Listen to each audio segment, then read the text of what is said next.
It's wild card weekend, and the Steelers feel like they might be a bit of a wild card among the wild card teams. Yes, they've lost 4 consecutive games to end the regular season, but they're also 8-2 against the Ravens this decade. And of course, the Ravens are the team they're going to be facing on Saturday night in Baltimore.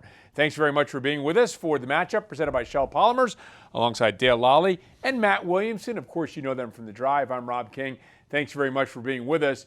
And guys, as we think about this weekend, first of all, it's Steelers-Ravens, which is always a lot of fun. But secondly, the Steelers have a history of success against a Ravens team that is pretty heavily favored on Saturday night. Yeah, they've also won 4 of the last 5 down there, Rob. So, it's not like they're going to be intimidated going into that stadium. Now, I understand it's going to be a playoff atmosphere and a playoff crowd down there, but at the same time, it's a very familiar opponent.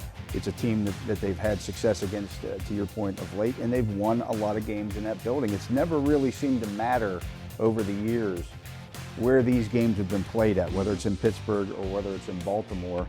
Neither team is going to back down from the other. Ravens are playing as well as any team in the league, and they're really, really impressive. But I was sitting there watching that Saturday game when the Ravens beat the Browns and thinking, Coach Harbaugh's like, oh, great, I get Coach Tomlin or my brother. Right, who knows me better than those two in the whole football universe? And I think that familiarity is really important. Just I know what you know, and they've gone against each other so many times. All right, let's get to the key matchups, and let's begin with the Steelers on offense. And I'm going to lead things off here, guys, because to me, the Steelers offense has really struggled over the last 4 weeks during this losing streak. They haven't given the defense much of a break. And when I say that, you go back to Philadelphia, 5 straight 3-and-outs. The next week, you begin each half with a 3-and-out. That's not any way to start a half of football, with a 3-and-out and turning over the ball quickly to the other team. So there's been a lot of moments in which the Steelers offense hasn't been able to get anything going. They've relied a lot on the run early. I'd like to see this team come out with a dynamic attack. Let's push the ball down the field against this Ravens team. You get a Kansas City, it's a 3-and-out, it's a punt, and it's an interception. The Steelers, a bunch of other 3-and-outs. After Cincinnati scores the opening touchdown, you need to respond. 3-and-out. They need to find a way to be more aggressive early on in games and early on in halves to really put this offense in good position. Yeah, and to your point, Rob, I believe in the 4-game losing streak, they have 1 first down in the first quarter.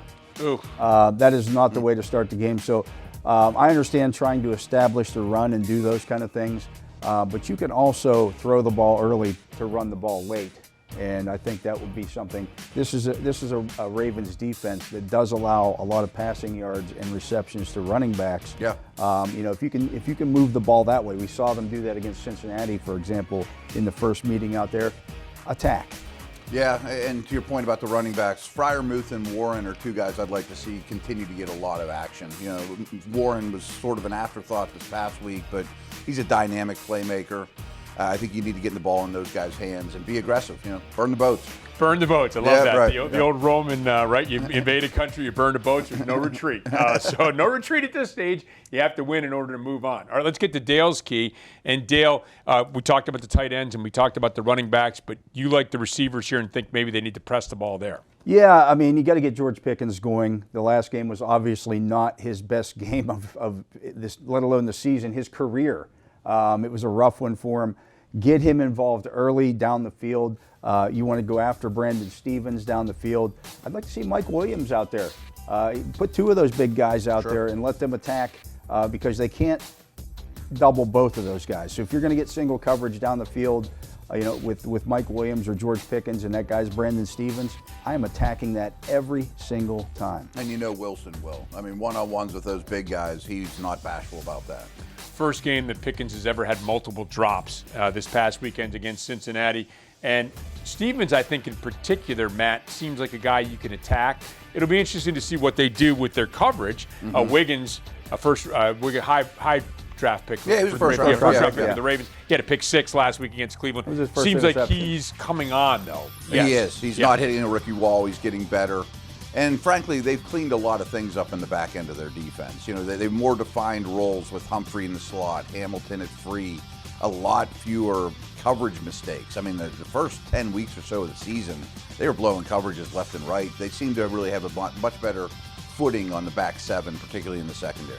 All right, let's get to your key, and it is the Steelers' tackles. Yeah. And Project Moore's, or not Project, Dan Moore's had some troubles since the bye. His protection has kind of deteriorated since then. This would be a good game for him to bounce back and show us what we saw, leading up to the bye week. Yeah, and he needs to. I mean, he had a tough matchup against Hendrickson last week, and Hendrickson's a really, really good, elite pass rusher. And frankly, Moore's been losing more battles than you'd like at this point. Jones, on the other side, I still think is a better run blocker than pass protector at this stage of his game.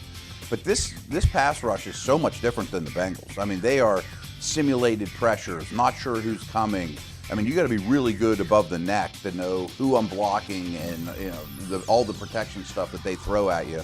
Plus Matabuke on the inside. I mean, they're formidable. They have a lot of sacks. Yeah, and even with the scheme, they're among the league leaders in sacks. Yeah. Even amidst the scheme, they have terrific players. Van Noy's a terrific player. Always a terrific player. They've got a lot of guys that can get to the passer. Yeah, and they scheme it up well, as Matt said. I mean, you'll see, for example, last weekend against Cleveland, you see Pierce, their nose tackle, dropping into coverage and getting a sack. I mean, it's old school kind of zone blitz type stuff. That this is why you brought a guy like Russell Wilson in to diagnose this stuff pre-snap and figure out who's coming and who's dropping out. And as impressive as Frazier and McCormick have been, they're still rookies. First playoff game, it's hard to figure out who's coming and who isn't. Right, and they'll do some stunts and some other things. Simulated pressures, they're off the charts with. A lot of stuff. Okay, so Yin's Chat's regular season challenges are back. Actually, now we're into the postseason. So we have some Yin's Chat activity for you. Answer trivia and predictive questions. Compete against Steelers Nation for a chance to win a jersey signed by T.J. Watt. Remember to keep playing each week for a chance at new prizes and a chance at a VIP trip to the 2025 draft in Green Bay. A look at the Steelers defense against the potent Ravens offense when the matchup presented by Shell Polymers resumes.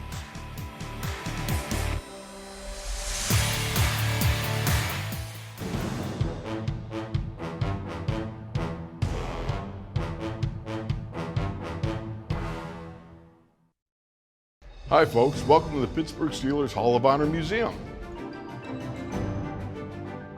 Now this is the best era. I couldn't agree more. Those teams were unstoppable. The teams were really good in the 90s. Come on, you couldn't catch those teams of the 2000s. Literally. The 70s were the best. No way, the 2000s. Whoa, stop fighting. I think every era was pretty sweet. You said it, kid. I hope you guys enjoy yourselves. Wait, you're T?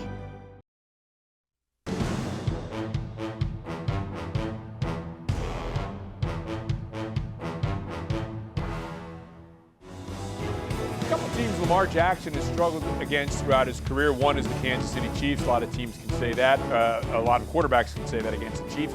The other, of course, is the Pittsburgh Steelers. 2-4 as a starter against the Steelers, though he did win his last one. As we welcome you back to the matchup presented by Shell Polymers. And we're going to look at some trends here. And we'll just look at this season, Dale. And we see what the Ravens offense did in the two matchups. First matchup against the Steelers held them to their worst offensive output of the season. Second matchup, the Ravens looked against the Steelers like they've looked against everybody else. To a degree. They didn't throw the ball particularly well or a lot in that game against the Steelers the second time around. Lamar only threw 23 passes and, they had 198 passing yards. It was the running game that really did the Steelers in. You can't let Derrick Henry get going because once you do that, now you've opened everything up for Lamar because it just makes it too easy for him. It's like stealing when you let Henry get going. No doubt. And one thing I think it's encouraging is I understand the Steelers are on a 4-game losing streak, but this past game, the tackling was so much better than it was in the 3 previous games. And you hold Joe Burrow to 19 points. I think that's something to get started with. Yeah, and you have to tackle though Derrick Henry, and Absolutely. You have to tackle Lamar Jackson. So let's begin with your key. And that is Derrick Henry, who has been tremendous. Look. When I just look at statistics, I'm trying to find, okay, what are the ways you can win this game? If you hold Henry to 5 yards or fewer per carry, which is tremendous, by the way. I think you take it, right, yeah. They're 3-4. When he's 5.1 or better, they're 9-1. The only loss was at Cleveland. One of those games in which he was held to 5 yards or fewer. The Steelers held him to 5 yards in the first matchup, and maybe you take that against Derrick Henry. Yeah, I mean, he's hard to slow down, to your point, as is Lamar.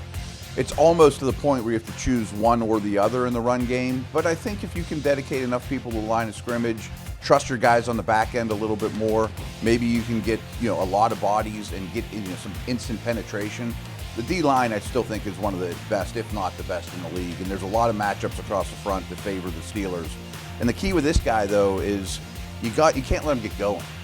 Once he breaks through the line of scrimmage with momentum, force equals MA. There's a lot of M there, and his A starts rolling, and then all of a sudden there's a lot of force. Well, and that's where if Zay Flowers doesn't play, huge. It's huge because to Matt's point about allowing your guys on the back end to cover maybe some one-on-one stuff, you're taking maybe their most explosive pass catcher out of the equation, and so now it's okay. Stop Andrews, stop the tight ends, and Joey Porter. You got Rashad Bateman. Shut that down. I think one of the things that's interesting and challenging against this team, we're seeing T.J. Watt crashing down. You have to be careful because Lamar could pull it and run around the edge. The other thing is, you think about penetration. Let's get to Henry early, but they do a lot of trapping. Oh, they do. So you're thinking, oh my goodness, here I am, I'm penetrating, and all of a sudden you're getting ear hold. Yeah. They make it difficult. They don't make it easy. No doubt. And like you said, Lamar can run right around you if you get too far afield. There is a patience to it all, and they're really well coordinated. Kohler and Ricard are hammers in the run game, too, that they use really, really well. It's a well-constructed offense, and they know what you're trying to do to try to slow down Henry. So I'm with you guys, though, and I totally agree, and we'll see whether my next key is going to be part of what they do, and that's pressure Lamar Jackson. Look, you have to be able to get to him somehow, some way, and throw him off balance a little bit. And when you look at the Steelers' first 5 games against Lamar Jackson, they sacked him 22 times. The Ravens have only given up 24 sacks. They're one of the best in the league at that. But if the Steelers can find a way, T.J. Watt and company, to get home on Lamar Jackson, to contain him in the running game, and to get home in the pass game, I think that could be a huge advantage. He's only been sacked 3 or more times, twice this year. And the Ravens lost both games. Here's the thing, too. You mentioned he's only been sacked 24 times. He has 6 fumbles on sacks. So it's not a high number of sacks, but he does have a high percentage of times where he is looking, because he doesn't expect to get sacked. He's not looking for it. And he'll hang the ball out there a little bit. He puts the ball out there behind. He's looking because he never knows when he's going to tuck and run. If you look at Lamar in the playoffs, he's 2-4 in the playoffs. He's been sacked 4.3 times per game in the playoffs. He's 70-24 in the regular season. His average of being sacked is 2 times per game. So if you get to him, you can kind of rattle him a little bit, I think, in the postseason. There isn't a better strip sack team in the league either than Right. the Steelers. Their edge guys are elite at it. Watt always has been. What's kind of interesting to me, and I don't know how the Steelers will handle this, is Lamar's one of the most blitzed quarterbacks in the league, bringing extra pressure. Where early in his career, nobody blitzed him because they were so fearful of his legs. And he's become really good at picking it up, though. He's evolved as well. People are like, well, we're going to blitz him, and they had some success midway through his career, and now he's very, very used to it. So we'll see. But Flowers is their quick hitting guy. That's the thing. Right? That's their You do have to pick quick your game guy. You do have to pick your spots. But how many times do we see him wide open on a blitz, and now he takes it and runs, and he's not in this game? We think at this stage of the game that he's not going to be there. But I think all this talk, strip sacks, like Herbig has 3 and Watt has 3. They both tied. They're both tied for the NFL league. I think, Matt, your point is a big one. They have to be able to take advantage of mistakes. I think there's a number of things. You pointed out in the past, the penalty yardage. The Steelers have a big advantage there. The Ravens are one of the most penalized teams, yardage-wise. Right. Steelers lower. Special teams has been a Steelers advantage. They need some of these things, and they need to take advantage of the turnovers and the mistakes. Yep. And last thing I wanted to mention, too, about just the whole pass rush plan, Cam Hayward and company are so good at batting balls down into the air, too. And that hasn't resulted in a lot of interceptions, but I think it's bound to at some point. Certainly could. Yeah. Wouldn't that be nice? Yeah, absolutely. And if you look at taking advantage of those mistakes, Rob, the second game against the Ravens, the first one down there were 3 fumbles early in that game. 2 by the Ravens, 1 by the Steelers, and the Ravens recovered all 3 of them. When the ball's out like that, you have to get there. I truly believe on that opening drive, Alex Highsmith comes around the edge, gets the strip sack, the ball's on the ground, and Ronnie Stanley recovers it. I think if the Steelers recover that football, it's a completely different ball game. We saw it with Henry in the first game when Herbig had the strip of him on the run early in the game, and they didn't really use them the rest of the game. So I think you can kind of get in their heads a little bit if you get an early turnover like that. Yeah, fumble luck has not been the Steelers' friend the last month or so. I think we were counting it up during the broadcast, during one of the commercials. I think we came up with 8 straight fumbles, 8 straight balls on the ground that the Steelers didn't recover. Wow. And that's usually a 50-50 proposition, right? I mean, even if you got 3 of them, one of these against the Ravens, or Russell Wilson recovers his own fumble when he's trying to go in for a score. Anything. Yeah. Special teams, you cause a fumble and you don't get the ball in great field position. Hopefully some of these things will turn. And Matt, as you point out, these little parts of the game, they've been a part of the Steelers' success. Hopefully the offense can get going. But these little things, I think, would add up to big things for the Steelers. Yeah, and just looking at how both these teams have played, you mentioned it. Steelers are much better in the penalty department. The Ravens are the second highest penalized team in the league. Steelers definitely have a special team advantage, surprisingly a vast advantage at the kicker position. Tucker's been shaky to say the least this year. And turnovers. I mean, the Steelers, despite not being great over the last month, are second in the league in turnover differential. Well, the Steelers would like to end their playoff drought. It's been a while, 7 years since they won a playoff game. They will try to do that Saturday night in Baltimore. Kickoff is scheduled for 8 p.m. For Dale Lolley, Matt Williamson, our entire Steelers studio crew, I'm Rob King. We thank you for watching this edition of The Matchup, presented by Shell Polymers.